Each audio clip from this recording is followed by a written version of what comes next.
It means that the 21st of June 2018, for the first time,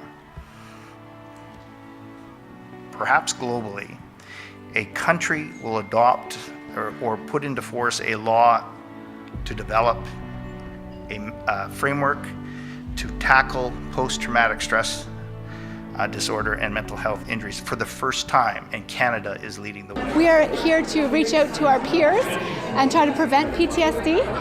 One of the things we're finding is our population, the paramedic population, is more educated as to the effects of PTSD and the importance of reaching out. She once told me that she could not even look at her uniform. It was painful for her because it was at one time a badge of honor.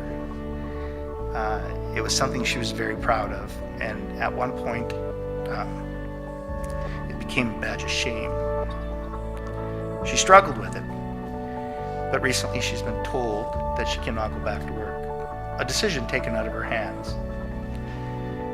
So today she presented me with this hat, and it says, "Thank you so much for helping our country's helpers. We've all got your back, and I look forward to the day where no one will have to fight for help."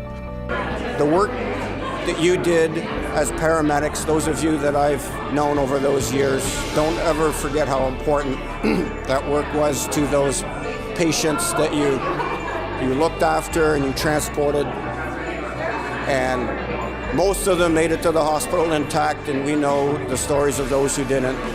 And those can leave lasting bad memories. Some people say, it's hard, Natalie. You see terrible things, but you signed up for it. And the thing is, we didn't sign up for heartbreak. We signed up for saving people's lives. We didn't sign up for nightmares and memories of people's pain.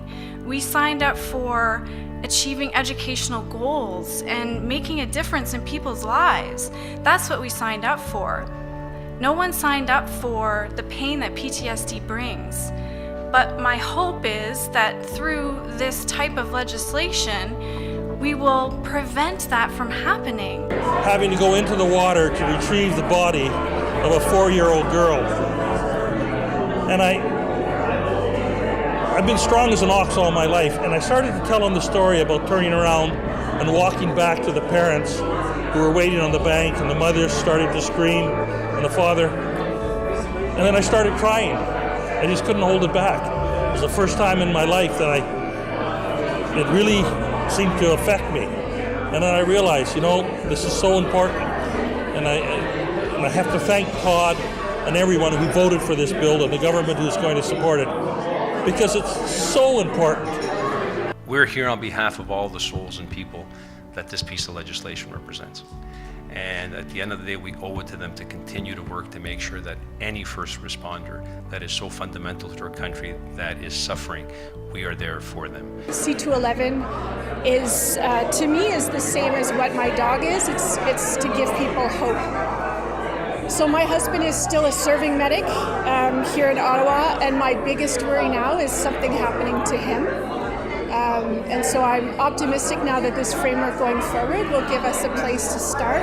To me, Bill C-211 means nobody fighting to get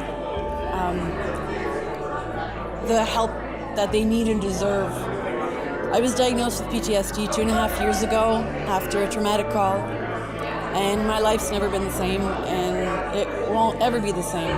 Many first responders, many of our veterans, many people across the country that are working in the medical industry experience post-traumatic stress disorder.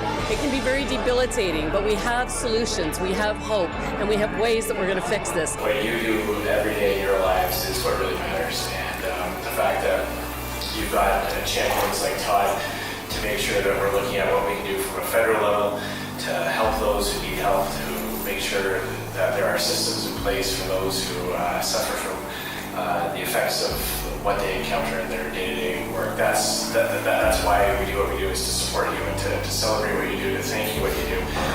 I think not only does this bill help us all going forward, but it also gives a lot of those suffering in silence hope that they can one day come out and speak about what they're going through, so we can stop losing people. We've lost far too many people Statistically speaking, we're losing one every 3 days in Canada, and that's one a year is too many. One ever is too many. So thank you so much, Todd Doherty. You're going to save thousands of lives.